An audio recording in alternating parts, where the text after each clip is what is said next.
أعوذ بالله من الشيطان الرجيم. بسم الله الرحمن الرحيم. يا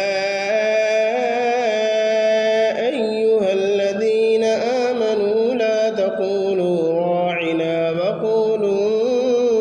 انظرنا واسمعوا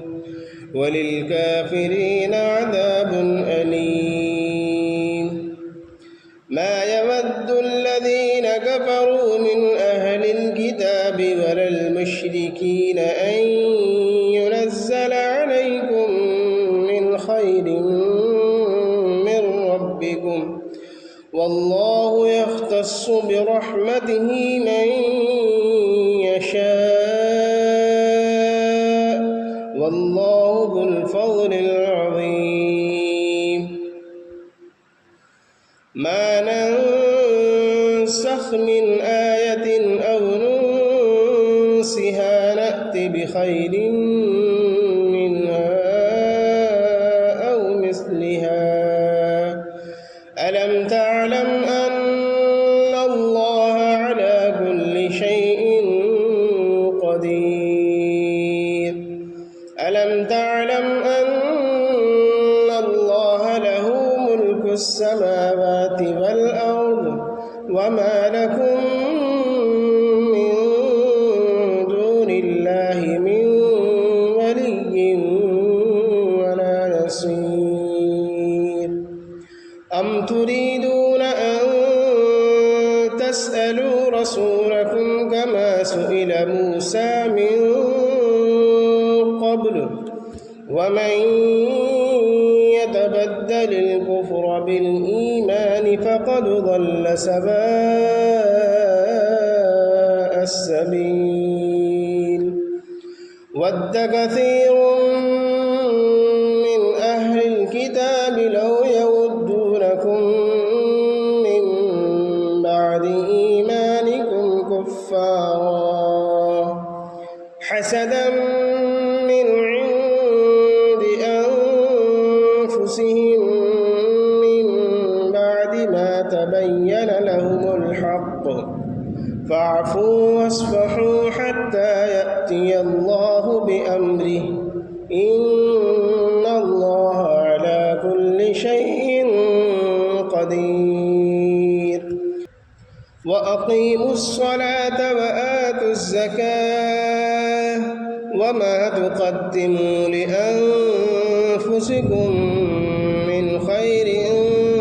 تجدوه عند الله، إن الله بما تعملون بصير. وقالوا لن يدخل الجنة إلا من كان هودا أو نصارى، تلك أمانيهم، قل هاتوا برهانكم إن كنتم صادقين. بلى من أسلم وجهه لله وهو محسن فله أجره عند ربه ولا خوف عليهم ولا هم يحزنون. وقالت اليهود ليست النصارى على شيء، وقالت النصارى ليست اليهود على شيء وهم يتلون الكتاب، كذلك قال الذين لا يعلمون مثل قولهم، والله يحكم بينهم يوم القيامة فيما كانوا فيه يختلفون. ومن أظلم ممن منع مساجد الله أن يذكر فيها اسمه وسعى في خرابها، أولئك ما كان لهم أن يدخلوها إلا خائفين، لهم في الدنيا خزي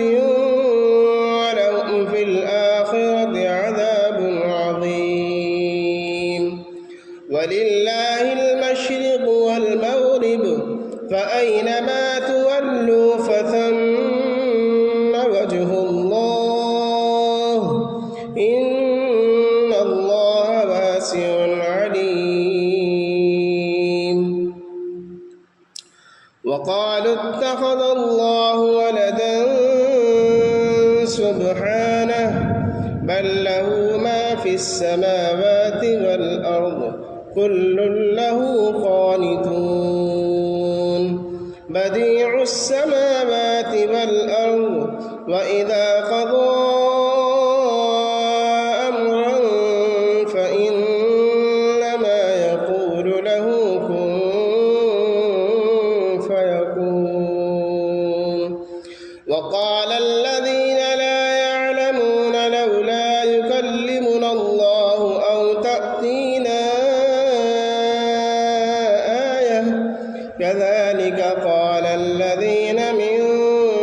قبلهم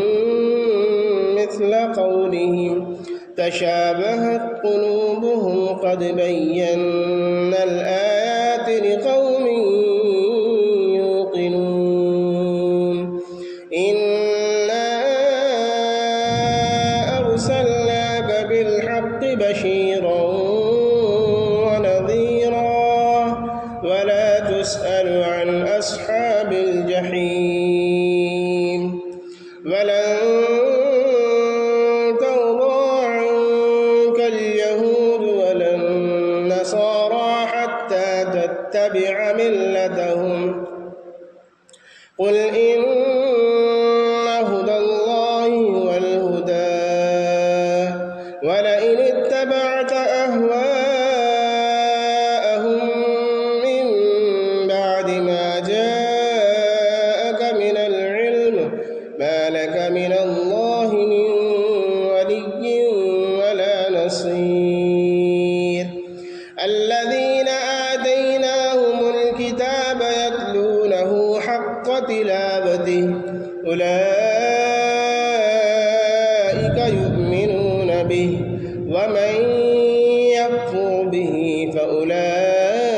فأولئك هم الخاسرون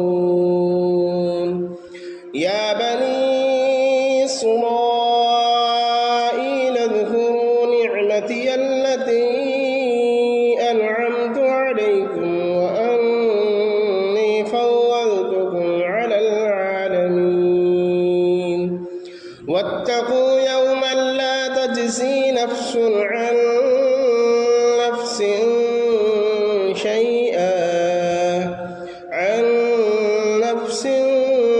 شيئا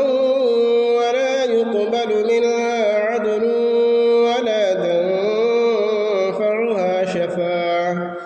ولا تنفعها شفاعة ولا هم ينصرون وإذ ابتلى إبراهيم ربه بكلمات فأتمهن قال إني جاعلك للناس إماما قال ومن ذريتي قال لا ينال عهد الظالمين وإذ جعلنا البيت مثابة للناس وأمنا واتخذوا من مقام إبراهيم مصلى وعهدنا إلى إبراهيم وإسماعيل أن طهرا بيتي للطائفين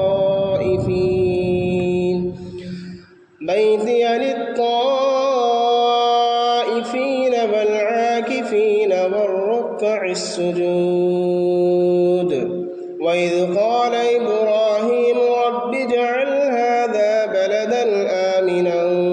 وارزق أهله من الثمرات من آمن منهم بالله واليوم الآخر قال ومن كفر فأمتعه قليلا ثم أضطره إلى عذاب النار وبئس المصير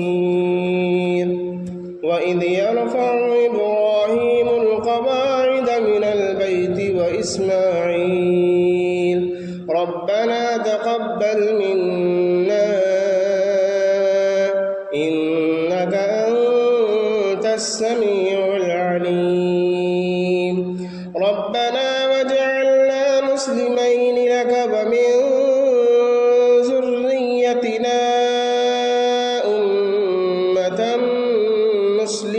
لك وأرنا مناسكنا وتب علينا إنك أنت التواب الرحيم ربنا وابعث فيهم رسولا منهم يتلو عليهم آياتك ويعلمهم الكتاب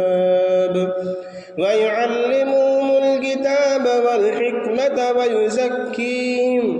إنك أنت العزيز الحكيم صدق الله